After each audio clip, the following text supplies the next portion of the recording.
Assalamualaikum warahmatullahi wabarakatuh. Alhamdulillahi rabbil alamin.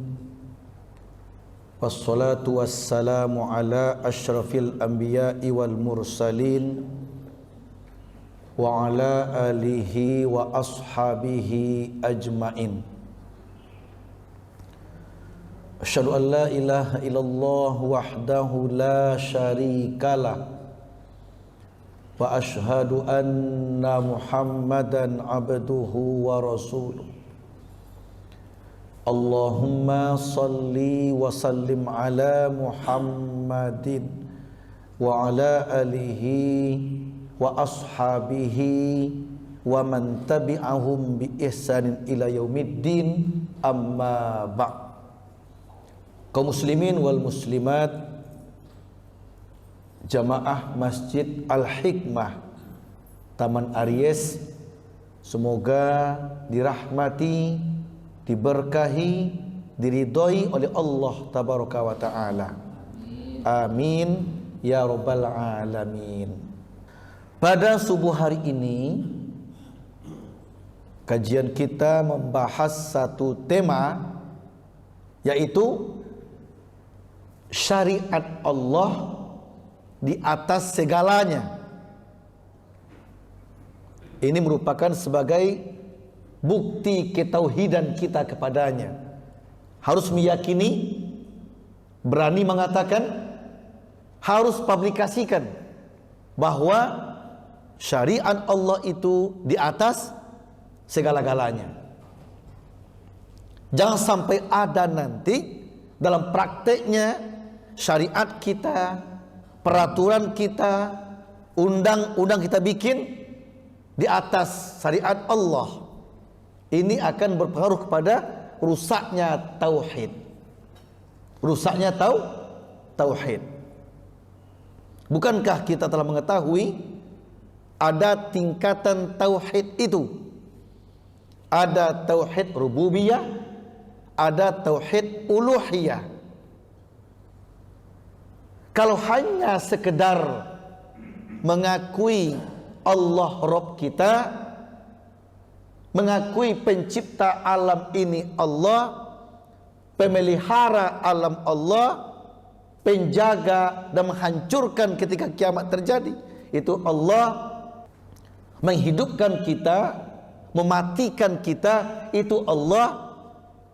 Kalau hanya sekedar itu, Pak, orang kafir Quraisy pun bisa.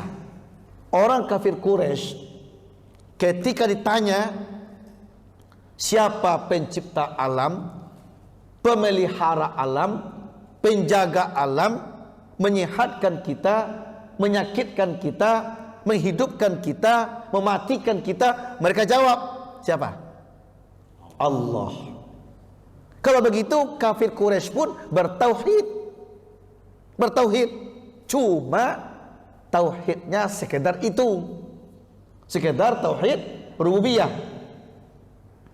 Ketika disuruh mereka mengatakan la ilaha illallah, tidak ada sesembahan yang berhak disembah selain Allah, mereka tidak mampu lagi.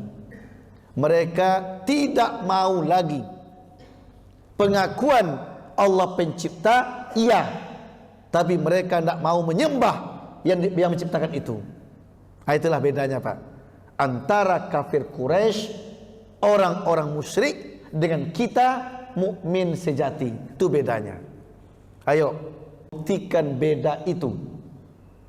Buktikan ke Allah, kami bukan seperti mereka ya Allah. Kalau mereka hanya tauhidnya rububiyah, kami tidak. Kami sampailah di tingkat tauhid yang namanya tauhid uluhiyah. Karena kami mengakui Allah penyembah, Allah yang menciptakan, menjaga, memelihara, menghidupkan, mematikan, menyehatkan kami, melancarkan semua usaha kami, maka yang berhak kami sembah hanyalah Allah. Itu namanya tauhid uluhiyah. Muncullah kalimat fa'lam annahu la ilaha illallah. Di surat yang ke-47 Muhammad ayat yang ke-19 itu. Ketahuilah bahwa tidak ada ilah, tidak ada sesembahan yang berhak disembah secara benar kecuali hanya Allah saja. Itulah tauhidnya kita. Itu terpatri di hati, konsekuensi dalam pengucapan, dan wajib dibuktikan dalam amal perbuatan. Begitu pula dengan syariat, undang-undang, peraturan-peraturan yang dibikin oleh siapa saja banyak beredar di bumi ini. Banyak manusia yang bikin undang-undang, banyak manusia yang menerbitkan peraturan, banyak undang-undang kah, syariat kah, peraturan kah, banyak yang manusia terbitkan, banyak nggak Pak? Hah? Banyak nggak? Banyak. Bahkan muncul undang-undang setempat. Tiap daerah punya undang-undang, namanya undang-undang adat. Betul nggak? Oh beda. Undang-undang orang Minangkabau keluarkan menyangkut mengatur warganya beda dengan undang-undang Jawa. Orang Jawa menerbitkan untuk daerahnya, beda-beda sesuai sikonnya. Nah, itu undang-undang manusia yang bikin sesuai kondisi tempat, berbeda dengan undang-undang yang Allah bikin, berlaku untuk semua makhluk dan di atas undang-undang segala-galanya. Jika ada tabrakan, tidak sesuai atau bertentangan antara undang-undang manusia bikin dengan undang-undang Allah, di mana posisi kita? Kalau kita rendahkan undang-undang Allah, kita angkat undang-undang manusia, ini lebih tepat, ini lebih bagus, ketika itu rusaklah tauhid kita, rusak tauhidnya. Nah, orang bertauhid yang benar, tentu mereka akan meletakkan undang-undang Allah di atas segala-galanya. Nah, untuk ini mari kita camkan satu ayat Allah tentang yang kita bahas tadi. Bapak Ibu silakan buka surat yang ke-33 Al-Ahzab ayat 36. Ini dasar hukumnya. A'udzubillahi minasyaitonirrajim. Bismillahirrahmanirrahim.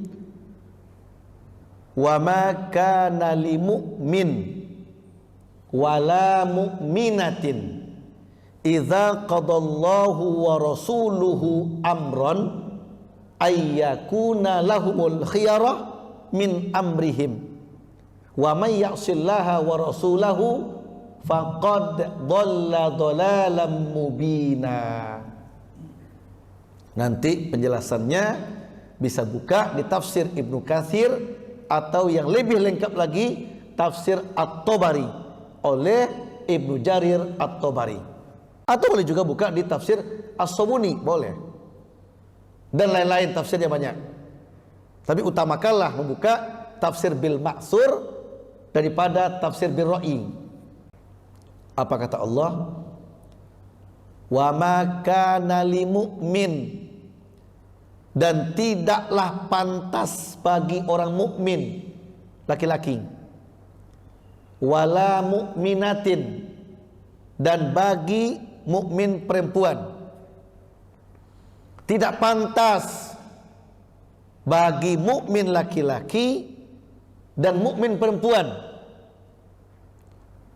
idza qadallahu, apabila Allah telah menetapkan, telah bikin syariat, telah bikin perundang-undangan, telah bikin peraturan, telah bikin keputusan, ketetapan. Wa rasuluhu, begitu pula rasulnya.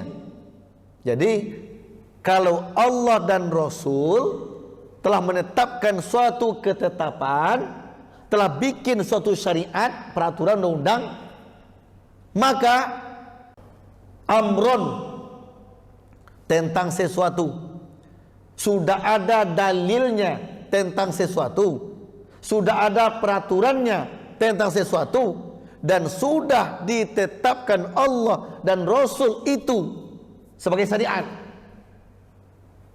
ayyakuna lahumul khiyarah min amrihim, tidak pantas bagi mereka, baik laki-laki atau perempuan yang mukmin tadi, untuk memilih yang lain-lain. Tidak pantas beralih ke yang lain-lain, min amrihim, terhadap urusan mereka. Nanti tafsirkan apa makna amrihim di sini, apa arti urusan mereka di sini. Itu global, urusan kita makhluk dengan Khalik, terkait peribadatan, terkait akidah, keyakinan, kepercayaan, atau terkait dengan hubungan antara kita dengan manusia, dengan makhluk lainnya, terkait muamalah, terkait apa saja. Jangankan menyangkut akidah, menyangkut ibadah, menyangkut akhlak, menyangkut muamalah, menyangkut dunia saja, Allah telah bikin peraturan. Tata cara duduk, berjalan, tidur, makan, minum, bicara, bersikap, ada nggak undangnya? Ada nggak di hadis Nabi, di Quran? Sehingga Abu Dzar Al-Ghifari, siapa dia? Siapa dia? Orang Taman Aries. Siapa dia? Salah seorang sahabat Nabi yang banyak dari beliau sanad hadis ya. Abu Dzar Al-Ghifari mengatakan begini, jangankan tentang mengatur negara, mengatur bangsa, mengatur umat yang banyak ini, mengatur bumi yang luas ini, tentang KWC saja, KWC Pak, soal sibuk menyibuk, soal sibuk menyibuk, ada aturannya. Jangankan perkara besar, perkara kecil yang sepele saja ada aturannya, ada syariatnya yang Allah bikin, yang Rasul bikin. Makanya tidak pantas kita mencari yang lain-lain. Setiap perkara apapun yang kita yakini, yang kita amalkan, yang kita perbuat, yang kita harusnya bersikap seperti apa, merujuk dululah kepada aturan Allah dan Rasulnya. Nah gitu. Itu yang utama. Itulah sikap mukmin dan mukminah yang sejati. Itu merupakan kunci mati dari Allah. Tentang perkara apa saja, merujuklah, berpedomanlah kepada aturan Allah dan Rasul. Termasuk anggota dewan di DPR yang akan membuat suatu undang, membuat suatu peraturan kenegaraan. Kalau mereka muslim, mereka utamakan merujuk dulu kepada aturan Allah dan Rasulnya. Kalau ada undang-undang baru yang mereka bikin tentang keduniaan, dan selagi tidak bertentangan dengan undang-undang Allah dan Rasulnya, silakan bikinlah. Atau memperkuat undang Allah Rasulnya, silakan, tidak ada masalah. Tapi kalau bertentangan, berseberangan, bikin Allah murka, jangan coba-coba. Nanti azab Allah akan tertimpa ke negara itu. Yakinlah, Allah selalu mengontrol nih. Dan anggota dewan itu diminta pertanggungjawaban nanti di akhirat. Begitu pula Bapak Presiden kita, pimpinan negara, kalau bikin kepres misalnya, mau keluarkan kepres, hati-hati Pak. Kalau kita seorang muslim, nanti akan diminta pertanggungjawaban oleh Allah. Kalau sesuai, tidak bertentangan, tidak ada masalah, bagus. Atau memperkuat, nggak apa-apa. Tapi kalau bertentangan dengan Allah, jangan coba-coba. Nanti diminta jawaban. Tak kalau kita orang mukmin dan mukminah. Makanya untuk menjadi mukmin, mukminah itu enggak ringan, berat. Berat, Pak. Menjadi muslim saja berat, diminta pertanggung jawaban. Apalagi berani mengatakan kami orang beriman. Allahu Akbar. Orang beriman itu nanti diminta pertanggungjawaban. Buka surat 17. Surat 17 ayat yang ke-36. Wala taqfu ma laisa laka bihi ilmun. Innas sam'a wal basar wal fuada kullu ulaika kana anhu mas'ula. Coba terjemahkan. Dan janganlah kamu mengikuti apa yang kamu tidak mempunyai pengetahuan tentangnya. Sesungguhnya pendengaran, penglihatan dan hati semuanya itu akan diminta pertanggungjawabnya. Jangan mengikuti, mengerjakan, berbuat sesuatu kalau kamu tak punya ilmu tentang itu, tidak punya dalilnya, dasar hukumnya. Karena pendengaranmu, penglihatanmu, hatimu diminta pertanggungjawaban. Ya, mengikuti saja enggak boleh, apalagi membuat sesuatu. Ya nanti orang lain akan mengikutinya. Di semua yang kita perbuat diminta pertanggungjawaban. Pak DPR bikin undang-undang diminta pertanggungjawaban. Pak Presiden bikin kepres, peraturan-peraturan kepresidenan diminta pertanggungjawaban oleh Allah. Kalau menyangkut urusan dengan Allah Tabaraka wa Ta'ala. Jadi apa saja yang hendak diperbuat, menyangkut apa saja, semuanya diminta pertanggungjawaban. Siapapun kita, apapun profesinya, semuanya diminta pertanggungjawaban oleh Allah. Jangan sampai nanti pangkat kita, jabatan kita, kekuasaan kita, kekayaan kita mengantarkan kita ke nerakanya Allah Tabaraka wa Ta'ala. Na'udzubillah min zalik. Tapi kalau karena harta, karena pangkat, karena jabatan, karena ilmu sesuai yang Allah mau, digunakan untuk Allah yang mau, justru itu mengantarkan kita ke surganya Allah. Banyak Pak pejabat ke neraka. Ada. Siapa? Pejabat yang dijamin ke neraka oleh Allah. Siapa? Fir'aun. Itu kan pejabat Pak.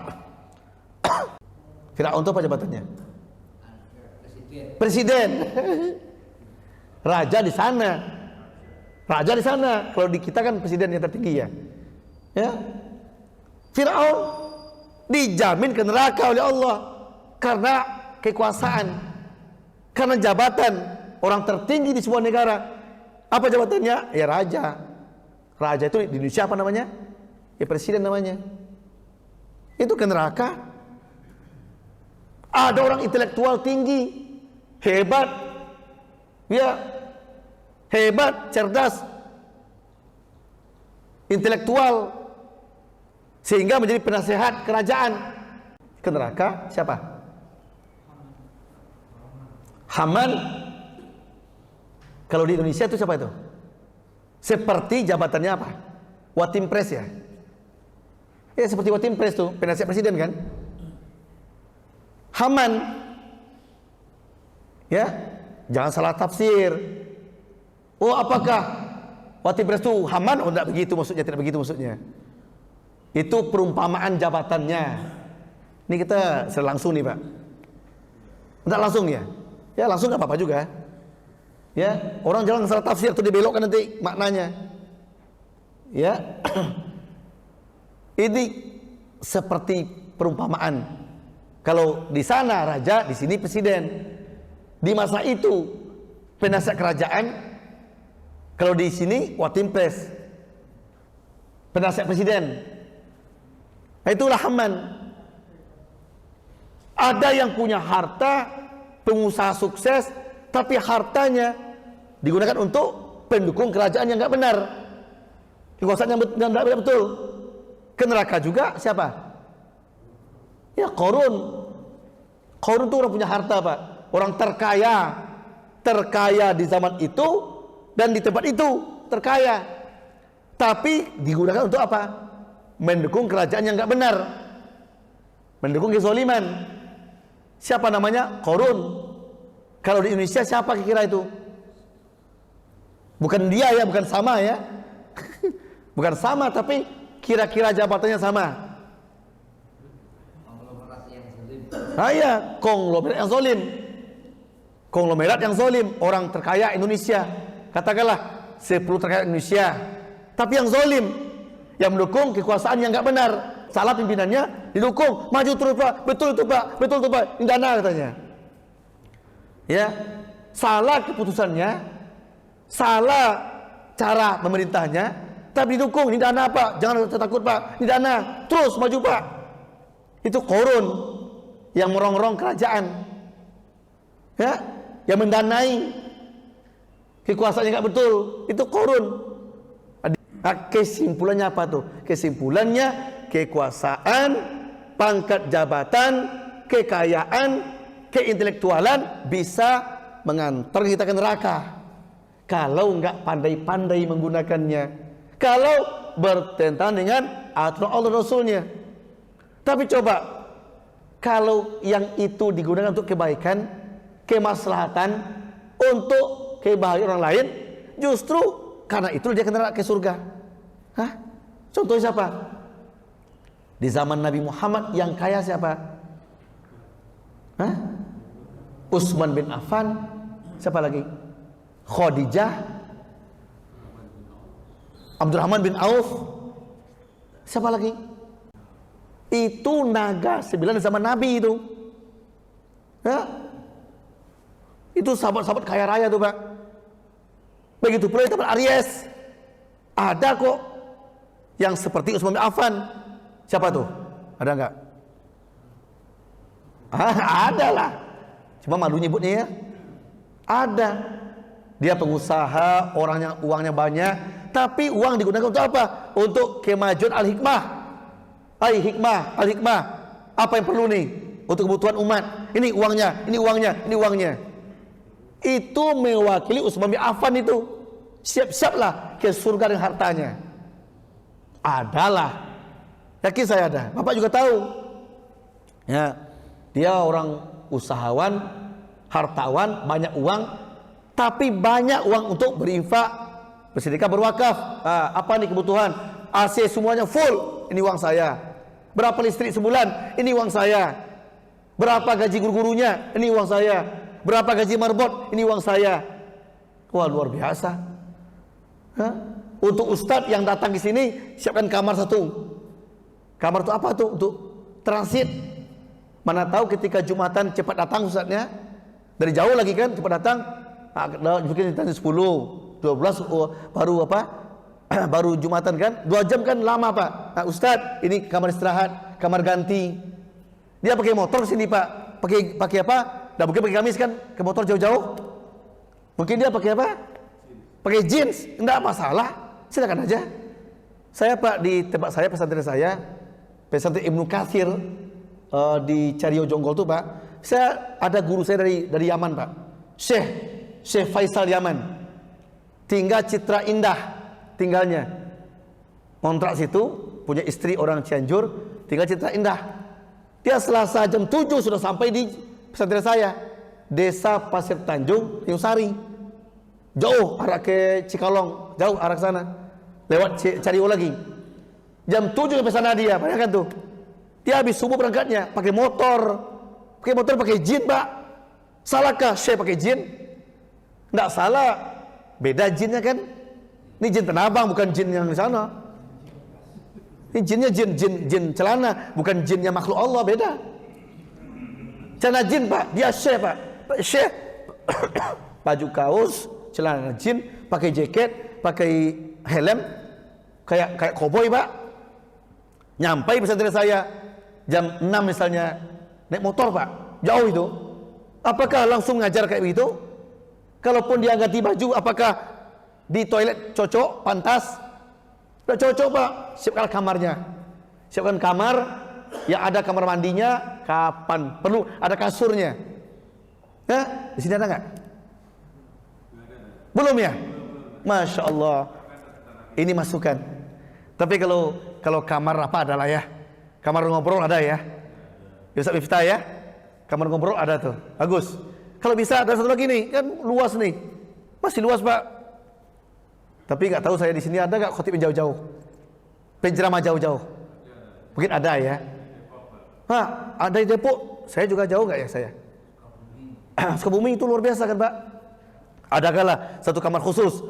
Mungkin ada kamar mandinya.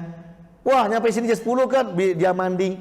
Kalau ada fasilitas, Pak, mungkin Ustaz lebih baik, lebih cepat datang malah. Mungkin habis kajian subuh di mana? Daripada balik lagi ke Cibubur sana, lebih jauh lagi. Mendingan dia istirahat di kamar itu. Istirahat di kamar, baca buku, dia bisa mandi, ganti gamis, lebih bagus, Pak.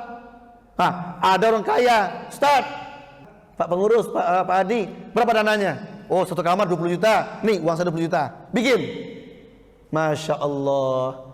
Itu, Pak, itu investasi untuk ke surga itu, Pak. Tiket ke surga itu. Bikin deh. Di mana tanahnya? Oh, tanah luas. Bikin. Berapalah? 4 kali 4 paling-palingnya. 2 kali 3 paling-paling. Ya. Bikin. Ini uangnya. Ini uangnya. Bikin. Wakaf saya. Wakaf saya bikin kamar ustadz. Hotel sementara, kreasi sementara. Ternyata, Pak, beberapa masjid sudah ada, Pak. Contoh, Masjid Blok M Square. Contohnya, mewah, Pak. Di belakang mimbar tuh, Pak, belakang kamar khusus, ada kamar mandi, ada sofa juga, Pak. Ya, ada tempat tidur, ruang AC, lengkap sudah. Sehingga ada ustaz jauh-jauh, Pak, nyaman dia. Bahkan ustaz nginap di situ, Pak, aman, nginap di situ dia. Besok mau kajian, malam datang dia. Sengaja dia nggak pulang, Pak. Kenapa? Enak di sini katanya. Yang nggak ada istrinya nggak ada kan? Itu yang nggak ada. Tapi kalau fasilitas ada. Siapa yang menyiapkan? Itu orang kaya, Pak, menyiapkan, Pak. Utsman bin Affannya, Taman Aries menyiapkan. Zubair bin Awamnya, Sa'ad bin Abi Waqqasnya yang menyiapkan. Kalau kita tidak punya uang, ngomong kan susah, Pak. Tapi kalau Utsman yang ngomong, Ustaz, pengurus, bikin. Ini uangnya. Kan selesai perkara. Dengan hartanya ke surga dia. Jangan seperti Qarun. Qarun itu beda. Orang terkaya tapi mendukung kerajaan tidak benar. Ya, jelas kepresnya nggak betul, didukung pula. Nih uangnya katanya. Itu nggak betul. Makanya tergantung kita lah. Orang mukmin itu dia menganalisa itu semuanya. Dianalisanya itu orang mukmin. Kenapa? Nanti hartanya diminta pertanggung jawaban. Itulah fungsinya Quran, petunjuk hidup. Ayat bukan hanya bicara zaman dulu, tapi zaman akan datang sampai kiamat ayat bicara. Ya? Ayo contohlah orang-orang dulu yang mereka ke surga karena hartanya. Ada Utsman bin Affan tadi kan, Sa'ad bin Abi Waqqas, Zubair bin Awam, Khadijah, dan lain-lain. Ada pula ke surga karena tenaga. Uang mungkin nggak banyak banget, tapi tenaga kuat. Dia abdikan dirinya, tenaganya. Siap bantu. Tenaga. Saya nggak punya uang, Pak, tapi saya tukang, saya bisa kerja kok. Siapa tuh? Umar bin Khattab. Umar harta nggak menonjol, Pak. Nggak kaya banget. Kalau punya ATM tuh nggak seberapa isinya. Tapi kalau soal tenaga jangan tanya. Soal tenaga jangan tanya. Wah, dirinya diwakafkannya untuk Nabi, untuk dakwah Islam. Itu Umar. Dengan tenaga, Ustaz, Pak, kami nggak punya uang, kami nggak berkuasa, tapi punya tenaga. Dengan tenaga kami, apa yang saya akan bantu? Saya kena tukangnya, bisa aja kan? Contoh ya. Apalagi keilmuan di zaman Nabi itu Abu Bakar As-Siddiq itu keilmuan tinggi, Pak. Keilmuannya luar biasa. Dia seorang penasehat yang ulung, penasehat bijaksana. Siapa dia? Abu Bakar As-Siddiq. Orang yang berwawasan luas, orang tua yang dituakan. Wah, ilmunya banyak, idenya banyak. sarannya banyak, idenya brilian. Itulah dia Abu Bakar Siddiq. Ada anak muda, jangan anak muda yang tinggalkan ya.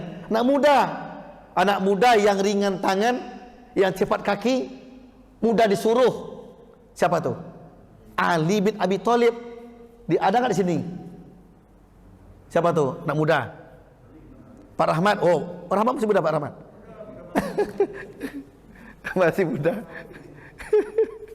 Siapa yang masih muda? Siapa nih? Di sini ada nggak masih muda? Yang mengikuti langkahnya Ali, anak muda. Nah, kita perlu kalau susah mencarinya Pak, wah ini PR kita bersama nih. PR kita, gimana caranya menghadirkan anak muda di sini? Ada generasi mudanya. Ayo bina. Siapa mereka Ustaz? Anak-anak kita semua Pak. Masa untuk generasi masjid nggak ada anak muda? Pak Presiden saja Pak, disiapkan anaknya untuk pengganti dia nanti. Betul nggak? Siapa? Kaisang.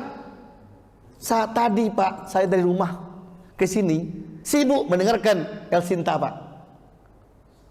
Saran-saran tentang bagaimana mengorbitkan generasi muda. Ternyata Pak Jokowi anaknya disiapkan sekarang untuk menjadi presiden masa depan. Kaisang, si Raka sudah wali kota kan Pak? Raka Buming udah wali kota di Solo. Bobby mertuanya, menantunya udah di Medan. Ini si Kaisang lagi Pak, lagi disiapkan untuk maju pula ke depan. Ada tadi diskusi di El Sinta Pak, saya simak terus. Salahkah? Ada pro kontra Pak, pro kontra. Ada yang bilang ini bikin kerajaan. Wah ini bikin nepotisme. Ada yang bilang oh nggak apa-apa, cocok. Nah, kalau saya pribadi sih, menurut saya sih nggak ada salah. Silakan saja kalau mampu mah. Kalau mampu silakan aja. Bapak rektor di universitas, anak bapak hebat mengajarnya. Rangkul anak jadi guru kan nggak apa-apa. Anak jadi gurunya, dosennya, anak jadi dari adminnya, anak keuangannya, kalau mampu nggak masalah. Nepotisme yang nggak boleh itu yang nggak ada kemampuan diorbitkan. Itu nggak benar itu. Kemampuan nggak ada diorbitkan, tuh nepotisme nggak betul. Tapi kalau punya kemampuan apa salahnya? Bapak dicontoh nih, bapak pengurus masjid, menjadi bendahara di sini, jadi ketua, sekretaris, jadi apa lagi? Tuh Ustaz Miftah jadi ustadz di sini kan? Ya Pak Normodo ada anaknya ikut membantu pengurus masjid. Ada anak kita berminat dia, tapi dia punya ilmu kemampuan, nggak ada masalah kok. Yang penting siap dipertanggungjawabkan. Tidak ada masalah. Nah itu. Makanya untuk pengganti Ali bin Abi Thalib, siapkanlah anak-anak kita semua. Kalau yang tua-tua udah meninggal nanti, udah tua tidak bisa kerja lagi, anak-anak kita pengganti pengurusnya. Tidak mungkin dong Pak, Bapak ambil anak orang jauh-jauh. Anak orang dari jauh-jauh diambil, tidak mungkin dong. Mendingan yang di sini yang jelas, yang nampak kiprahnya tiap hari. Jadi nepotisme yang positif namanya, boleh, tidak apa-apa. Kalau seandainya Raka, Kaisang itu mampu dan bisa bersaing dengan yang lain, silakan, kenapa tidak? Tapi kalau tidak mampu jangan dipaksakan, tidak betul namanya. Nah itu. Jadi ayat ini menyatakan apapun yang hendak kita perbuat, hendaklah mengikuti syariat Allah dan Rasul. Itu intinya. Ya. Apa saja kita perbuat. Jangan nanti yang kita perbuat sebagai keyakinan kita, sebagai ibadah kita, akhlak kita, muamalah kita bertentangan dengan syariat Allah dan Rasul. Itu yang tidak boleh. Maaf, ini saya contohkan dikit Pak ya. Saya contohkan dikit. Saya kemarin umroh Pak. Saya umroh kemarin. Saya amati baik jamaah sendiri atau jamaah yang lain yang umroh lah. Mulai berangkat sampai pulang nanti dari umroh. Saya berangkat tanggal 12, pulang tanggal 24 kemarin. Saya amati. Sepanjang penglihatan saya, ada jamaah yang sudah bagus, sudah mantap keilmuannya, sudah bagus praktek sehari-harinya, sudah bagus akhlaknya, sudah bagus, muamalahnya sudah bagus. Tapi ada sebagian yang belum, yang masih berseberangan dengan maunya Allah Rasulnya. Tentu tergantung keilmuan dan bekal di tanah air. Contohnya apa Ustaz? Contohnya ketika katakanlah ketika antri mengambil makanan, ya, sarapan pagi, makanan siang, makanan malam. Sekarang Pak, hotel di sana penuh semua Pak, ramai Pak, seperti haji, ramai. Ya, wah kalau ramai konsekuensinya apa? Hukum ekonomi berlaku. Orang hotel maunya naik hotelnya luar biasa, hotel naik, segala naik Pak. Kenapa? Barang sedikit, permintaan banyak kan? Ekonomi itu berlaku undang-undang itu. Nah, ramai Pak, antri Pak, makan tuh berjubel Pak. Ya, panjang itu antrinya Pak. Ada yang berdiri segala. Ada orang yang mungkin kebiasaannya nggak mau antri, biasa manja atau dimanjakan segala macam. Dia serobot aja Pak. Maaf ya Pak, saya numpang sini katanya. Orang yang diminta itu kan enak nggak enak ya. Nggak boleh. Ada begitu yang tegas. Ada yang bilang ya nggak apa-apa, silakan aja. Ingat, di mana hati kita? Orang dari tadi antri panjang Pak, kita nyerobot ke depan. Di mana akhlaknya? Nggak semua orang yang ridho. Mungkin orang nggak suka, terzolimi. Budaya antri itu Pak, ini masih kurang. Ya, itu bagian dari menyakiti hati orang lain. Menyakiti hati orang lain Pak, itu bagian dari itu. Ya, nggak mau antri, nyerobot aja. Sebaiknya di Quran, di hadis sudah lengkap semua tuh, terlengkap. Jangan sampai bersikap menzolimi orang, menyakiti orang. Ya kita antri aja lah dengan sabar, dengan kesabaran kita antri. Ya ikuti antri. Kalau tua, kalau kita sudah uzur, duduk. Nanti tolong ke panitia atau ke petugas bisa. Duduk aja duduk. Mungkin kita nggak kuat diri kan, duduk. Ingat, hai anak muda yang di depan, hargai orang tua. Kamu antri, ambil nasi, kasih ke dia, kasih untuk dia, bantu dia. Jadi saling begitu. Orang itu tidak melanggar, tapi kita yang menolong, membantu, itu boleh. Yang tua tadi duduk aja. Ya, dia nggak mampu antri panjang-panjang, duduk. Yang muda yang bantu. Tapi prosesnya bagus, antri Pak, antri. Ini bagian dari aturan Islam seperti itu. Jangan sampai ada yang menyakiti dan tersakiti. Kadang-kadang di lampu merah atau kondisi jalan macet, kadang-kadang itulah. Atau hadis mengatakan hormati yang tua. Hai orang pakai kendaraan, hormati yang jalan kaki. Ada nggak hadisnya? Ada hadisnya Pak. Yang berkendaraan hormati yang jalan kaki. Kasih mereka jalan, lapangkan mereka. Allah melapangkanmu. Kadang-kadang Pak, kita nih jalan lurus nih, betul, itu hak kita. Lurus Pak jalannya, hak kita itu. Ada orang dari gang mau keluar, udah 2 jam Pak, bisa keluar Pak. Kenapa? Yang jalan mepet terus. Padahal ada di gang Pak, udah 2 jam dia nunggu Pak. Lama Pak. Dari gang mau keluar nggak bisa. Kenapa? Yang di jalan mepet terus. Di sini belum terpraktekkan apa yang Nabi katakan. Harusnya apa? Memang hakmu, itu jalan kamu, jalan lurus. Tapi alangkah baiknya kamu stop sebentar, kasih mereka lewat. Ada mau nyebrang, kasih mereka lewat. Ingat tak kisah Nabi Sulaiman? Nabi Sulaiman Pak, Nabi Sulaiman komandan pasukan banyak Pak, berkuda, kencang Pak.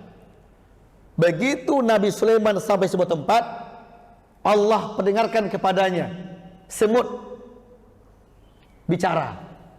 Apa kata komandan semut? Tunggu, berhenti. Nabi Sulaiman dan tentaranya lagi lewat. Kalau kita teruskan perjalanan, kita terinjak nanti. Nabi Sulaiman mendengar ucapan tersebut tadi Pak. Justru Sulaiman menstop tentaranya. Tunggu, stop. Kalau di Jakarta Pak mungkin tabrak beruntun kali ya. Tabrak beruntun kali ya. Sedang kencang diberhentiin Pak. Beruntun itu. Tapi ini Quran Pak mengisahkan begitu. Tunggu, stop. Tentara belakang mengendalikan kudanya. Kudanya kan dikendalikan. Berhentilah semua. Berhenti Pak. Tentara lagi kencang Pak, berhenti kudanya.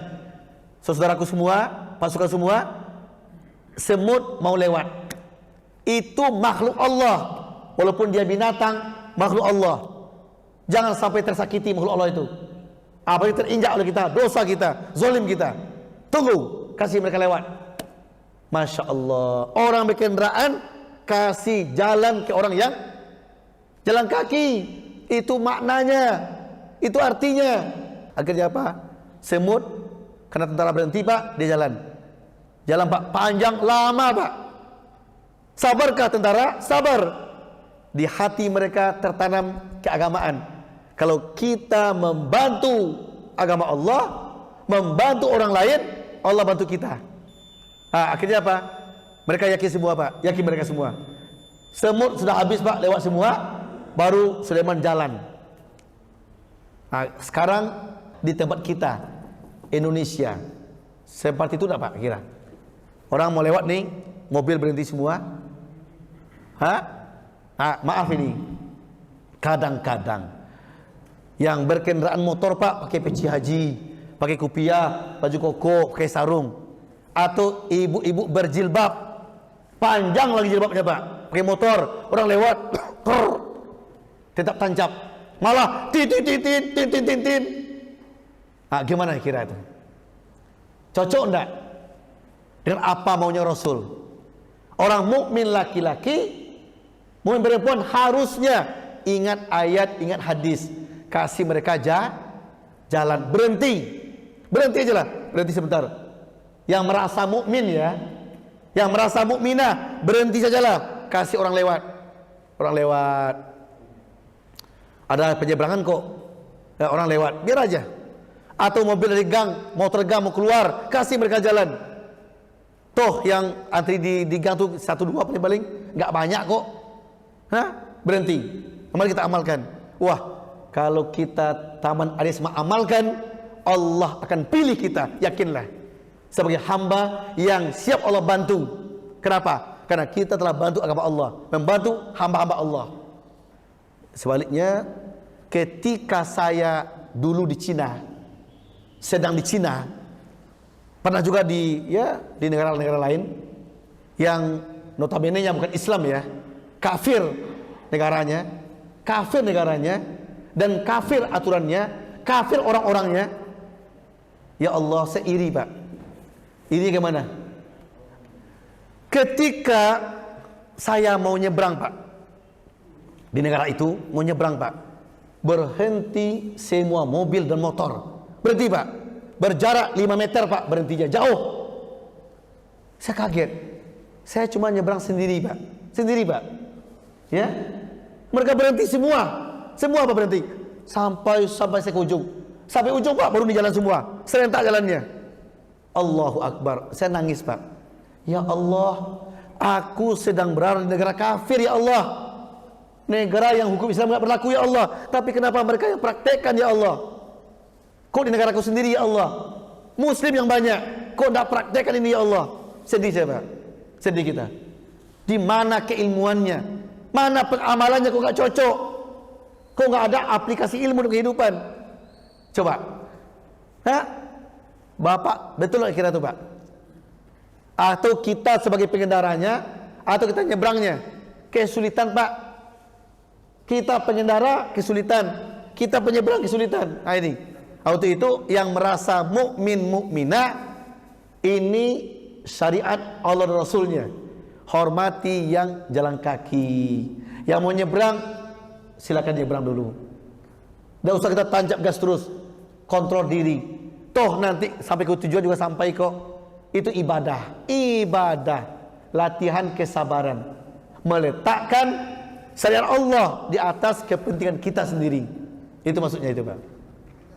Itu maksudnya itu.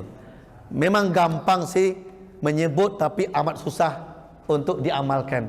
Kenapa? Itu butuh kontrol diri, Pak. Butuh kesabaran. Ya, butuh kesabaran, Pak. Saya juga kaget ya, saya membanding-bandingkan. Yang salah bukan syariatnya loh. Nah ini, hati-hati. Yang salah bukan Islamnya, tapi orang Islamnya yang belum memahami ajarannya, yang belum mempraktekkan ajarannya dalam kehidupan. Ini salahnya. Ini salahnya. Ya. Individualisnya lebih tinggi, Pak. Ya, kepentingan pribadi lebih tinggi ketimbang orang lain. Nah, ini yang perlu kita tekan. Dan banyak hadis tentang ini. Utamakanlah kepentingan orang lain dari kepentingan kita sendiri. Nah, itu hadisnya. Itu hadisnya. Berilah kelapangan orang lain agar kita, Allah lapangkan pula kita. Kasih orang lain agar Allah mengasihi kita pula.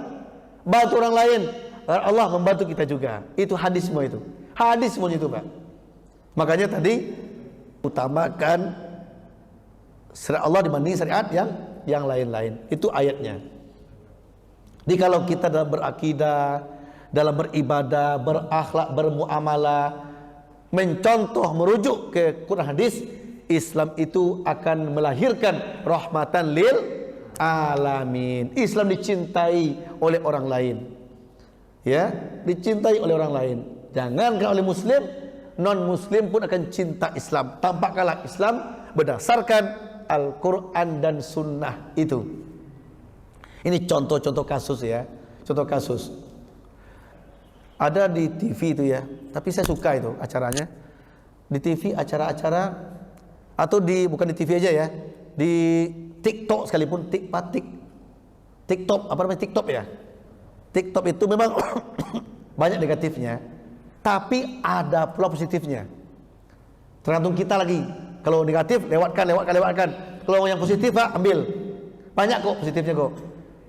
Bukan salah. Haram kan nonton TikTok? Tidak. Tergantung apa yang kita tonton. Walaupun di TikTok tapi ceramah ustadz, boleh nggak tonton? TikTok, Pak, tapi ceramah ustadz mengandung kebaikan, tonton. Tapi kalau menampilkan yang negatif-negatif, lewatkan saja.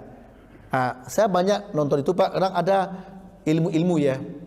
Bagaimana orang yang rendah hati, ya, yang jadi gembel, padahal dia itu pengusaha, ya. Bagaimana orang sombong, nampak itu semua. Ya, kan banyak tuh. Ada yang menggugah hati, Pak. Ada orang yang sedang tua, yang butuh bantuan adalah orang yang membantunya.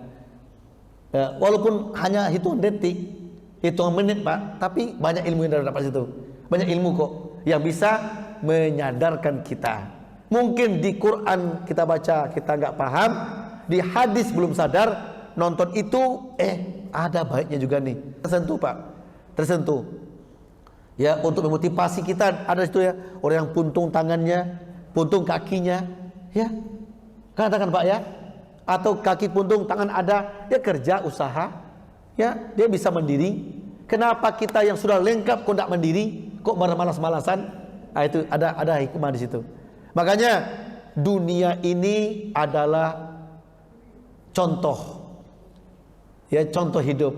Yang baiknya diambil, negatifnya dibuang. Intinya apapun yang kita perbuat, yang kita yakini, merujuklah kepada aturan Allah dan Rasulnya, Al-Quran dan Sunnah. Positif ambil, negatif singkirkan. Mari kita sesuaikan akhlak kita, muamalah kita dengan maunya Allah dan Rasulnya. Dengan demikian tercatat kita sebagai hamba yang diridhoinya, yang disiapkan surga oleh Allah Azza wa Jalla. Amin ya Rabbal Alamin. Itulah barangkali kajian kita.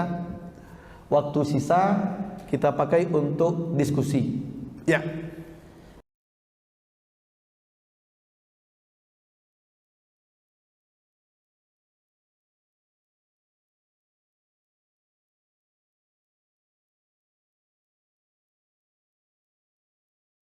Bukan bertanya, tapi sebenarnya ingin menjelaskan. Iya, Pak. Ya, ingin menjelaskan untuk kita semuanya. Yang pertama, rambu-rambunya kan sudah ada. Sumber hukum yang pertama itu kan jelas Al-Quran. Kesan dulu bertanya. Kalau Quran menjelaskan tuntas, tak perlu hadis lagi. Apalagi yang lain-lain. Kalau Quran tak menuntaskannya bagaimana? Ada urutan kedua, hadis. Oh, hadis selesai sudah, tak perlu yang lain-lain lagi. Stop sampai sana. Oh, ternyata di hadis pun nggak tuntas juga pembahasannya, perinciannya, perlu ijtihad. Ijtihad para ulama bisa melewati ijma', kesepakatan, bisa melewati kias, memperbandingkan hukum, ya. Berpotensilah di situ ijtihad pemikiran. Jadi ada urutan-urutannya. Kalau ada suatu masalah seperti tentang COVID tadi, ya Ustaz, ya, tentang COVID, tentang sesuatu lah, ya, atau tentang cara memilih, cara pilpres, nggak ada di hadis, nggak ada. Kalau tidak ada tentang yang kita butuhkan itu, Quran punya rambu-rambu. Fas'alu ahla dzikri in kuntum la ta'lamun. Tanyalah ke ahlinya. Kamu nggak tahu, tanya ke ahlinya. Itu yang terbaik. Contoh tentang COVID tadi, kita nggak ahli, ya tanya ke ahlinya. Siapa? Ya para dokter, tim ahli kesehatan, tanya ke dia. Yang dia keluarkan pendapat oleh dia, kita ambil, dia ahli. Kita tumpangkan pendapat kita ke ahlinya, ke dia. Itu namanya tetap mengikuti apa yang Allah katakan. Kenapa? Allah perintahkan, fas'alu ahla dzikri in kuntum la ta'lamun. Kita tidak ngerti tentang penyelesaian matematika. Anak punya PR, ada matematika, gimana nyelesainya nih? Ini rumusnya ribet-ribet nih. Tanya Quran, nggak ada. Hadis nggak ada. Ulama nggak tahu. Tanya ke guru matematika. Menanya ke ahlinya itulah ikut saya Allah namanya. Kenapa? Allah bilang begitu kok. Tanya ke ahlinya. Kalau kita menyimpang dari ahlinya, itu namanya menyimpang dari syariat namanya. Selagi bertanya ke ahlinya dan tumpangkan pendapat ke ahlinya, itu namanya mengikuti syariat Allah dan Rasul namanya. Masalah apa lagi? Masalah pertanian, perkebunan. Tanya Quran, tidak lengkap. Hadis nggak sempurna. Mungkin tidak sempurna atau kita belum pelajari. Coba saran saya, ada satu kitab yang canggih. Tahu kita kok, bernama Fathul Bari. Kitab Fathul Bari, Pak, aslinya segede ini, paling-paling 2 kali inilah aslinya. Tapi terjemahannya, Pak, 30 kitab lebih kurang. Sepanjang ini, Pak, sampai sana ujung itu. Kitab Fathul Bari. Ya, Fathul Bari, Pak, itu terjemahannya panjang sekali. Panjang. Kitab yang 20 ke atas itu menyangkut tentang alam semesta. Masya Allah, sekitar 300-an lebih hadis Nabi tentang politik kenegaraan. Masya Allah, itu Buya Mawardi itu ahlinya itu. Mawardi Nur rahimahullah, ya. Ya, Buya Mawardi Nur, Buya Khalil Ridwan, Dewan Dakwah, itu ahli politik Islam. Itu contohnya. Ya, banyak tokoh-tokoh lain banyak tuh. Itu ada hadis tentang politik banyak. Hadis tentang pertanian banyak. Sampai-sampai Nabi mengatakan hujan turun, bagaimana prosesnya? Ada di hadis, Pak. Hujan turun, kok bisa turun hujan? Ada di hadis Nabi. Buka di Fathul Bari. Masya Allah. Tentang pertanahan, tentang kesehatan, tentang apa saja, itu luar biasa. Makanya kata Abu Dzar Al-Ghifari, barang siapa yang sudah menguasai Fathul Bari, akan terbukalah semua kitab yang lain. Terbuka semua ilmu yang lain. Kenapa?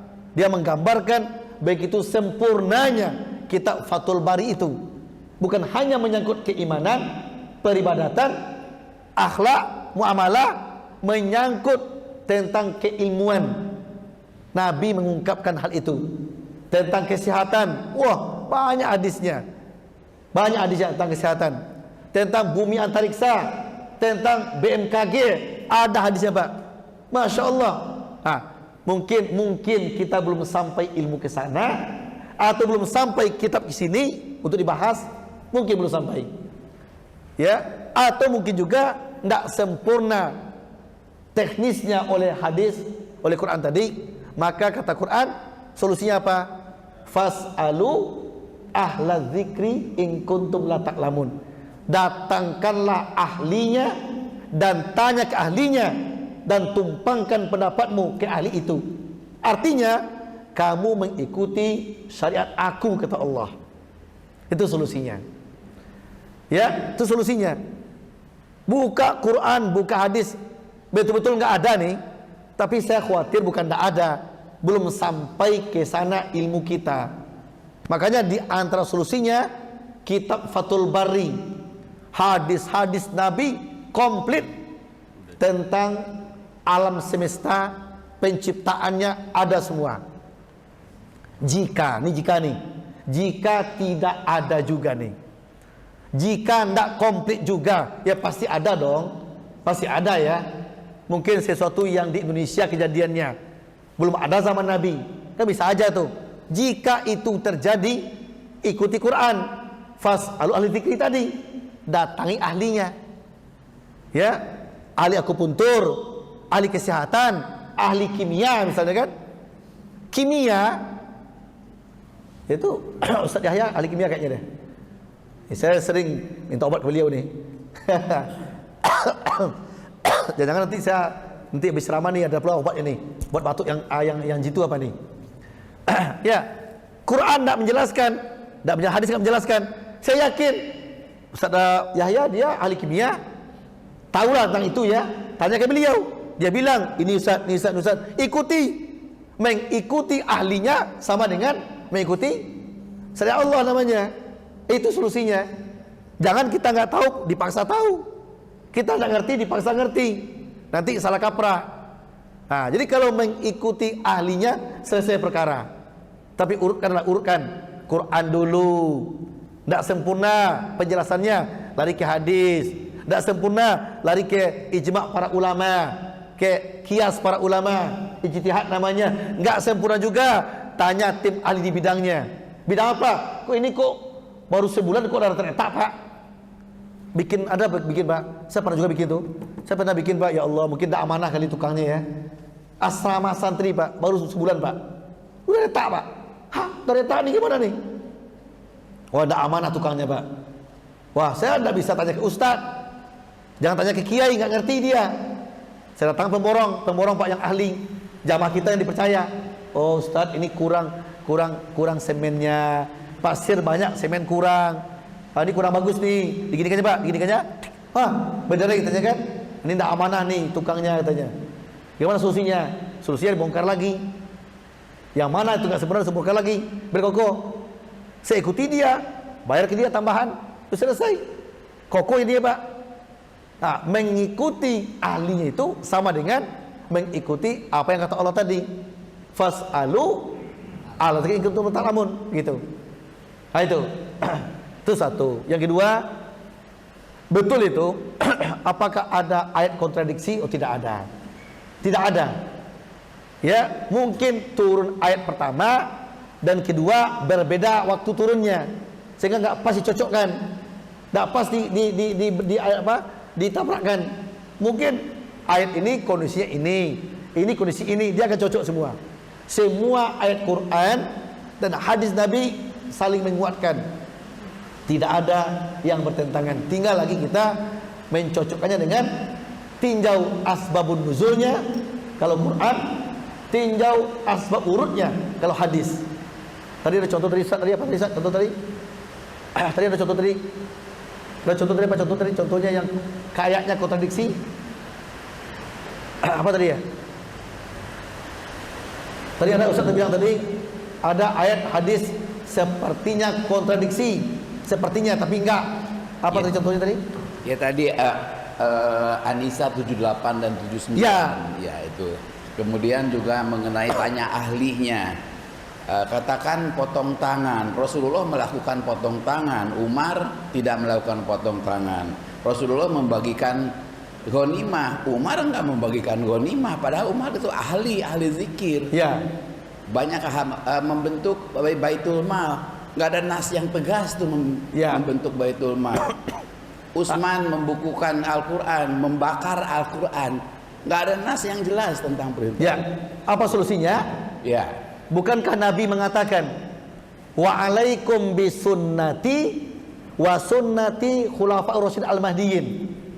Ikutilah sunnahku dan ikutilah sunnah sahabatku setelahku. Nabi yang melegalkan kok. Kalau kalian tidak ikut aku, tapi ikuti sahabatku. Yang sahabatku kerjakan, itu syariatku juga itu. Itu legal dari Nabi. Itu solusinya. Tak mungkin sahabat menentang Nabi, tak mungkin. Tapi Nabi melegalkan yang sahabat katakan. Nabi tahu tak mungkin sahabat mengkhianati aku, tak mungkin.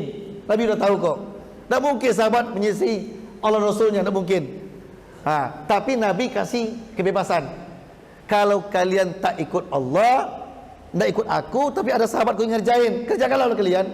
Yang penting kalian punya dalilnya. Itu. Jadi saya cenderung mengatakan Nabi melegalkan yang sahabat perbuat. Yang sahabat perbuat seperti Utsman tadi, Nabi legalkan kok. Yang Utsman, yang Abu Bakar, yang Ali, yang pokoknya yang jangankan itu ya. Ada sahabat Bilal bin Rabah. Saya belum menjumpai itu keterangan yang mengatakan, kata Nabi atau sahabat mengatakan Nabi selalu wuduk, kondisi bagaimana pun wuduk terus. Wuduk batal lebih wuduk, saya belum jumpa dalilnya. Tapi Nabi mengatakan kan, Nabi mengatakan ada sahabat yang begitu kan? Ada sahabat begitu. Itu namanya sunnah takririyah namanya. Sunnah takririyah. Yang Nabi tidak kerjakan, tapi sahabat kerjakan, cuma Nabi diam. Itu namanya dibolehkan kita ikuti. Yang penting landasan kita berbuat itu ada dan bisa dipertanggungjawabkan. Itu maksudnya. Jadi kita itu memang ada urutan-urutannya. Quran, hadis, terus asar, ucapan sahabat, kan ada urutan-urutan semua. Sampai kepada imam mazhab, tabi'in. Siapa lagi? Kalau menyangkut keduniaan yang Quran tidak menjelaskan, hadis tidak menjelaskan, kan ada para ahli sekarang. Ahli di bidangnya yang kita yakini, ikuti dia. Jadi ada urutannya. Jangan loncat langsung. Quran belum diteliti, hadis belum dipakai, tahu langsung ke guru kita langsung. Itu susah juga itu. Itu yang kurang pas. Jadi kalau kita urutannya telah kita ikuti, insya Allah akan aman kita. Semuanya mengikuti syariat oleh Rasulnya namanya. Begitu. Wallahu alam bisawab. Mantap ya. Bagus Ustaz Yahya ya. Ini sebagai tambahan keterangan, memperkuat keterangan, bagus sekali. Alhamdulillah. Yang terpenting jangan cepat memonis. Orang kan karena dia belum tahu, itu enggak benar tuh, itu salah tuh, itu kafir tuh, bid'ah itu jangan cepat memonis. Itu yang terpenting. Kan orang kan belum sampai ilmu ke sana dia vonis langsung kan. Boleh jadi belum sampai ilmu ke sana, belum baca kitabnya, belum tahu dalilnya, bukan tidak ada, belum tahu. Makanya kita ikuti alur tadi, ada alur-alurnya. Ada alur, mana yang alur pertama Quran, terus ada hadis, ada ijtihad para ulama yang berkompetensi, terus kepada sahabat, tabi'in, tabi'in, salafus soleh. Itu urusan dulu. Nanti baru ke yang terakhir siapa? Tabi'in itu imam mazhab. Kalau menyangkut keduniaan yang tidak ada di zaman 3 generasi itu, ke ahlinya kembalikan urusan itu. Insya Allah kalau urusan dikembalikan ke ahlinya, amanlah perkara. Jangan kita nggak ahli, sok-sok ahli, hancur dia. Begitu. Masalah tukang, kembalikan ke tukang. Masalah kajian ya ke ustaz. Ustaz juga pilih-pilih juga mana yang di bidangnya. Kebetulan saya mungkin dengan Ustaz Yahya sama nih jurusannya. Kita sama jurusan kita ya. Tafsir hadis ya. Ya alhamdulillah, seilmu seguru. Satu jurusan kami. Ya saya S1-nya, 2, 3 terusnya kan. Saya di bidang tafsir hadis, Pak. Itulah, jadi itu rumusnya ya. Intinya jangan cepat memvonis itu benar atau salah, tapi ikuti alur tadi. Insya Allah kita akan selamat. Begitu. Subhanaka Allahumma wa bihamdika asyhadu an la ilaha illa anta astaghfiruka wa atubu ilaik. Assalamualaikum warahmatullahi wabarakatuh.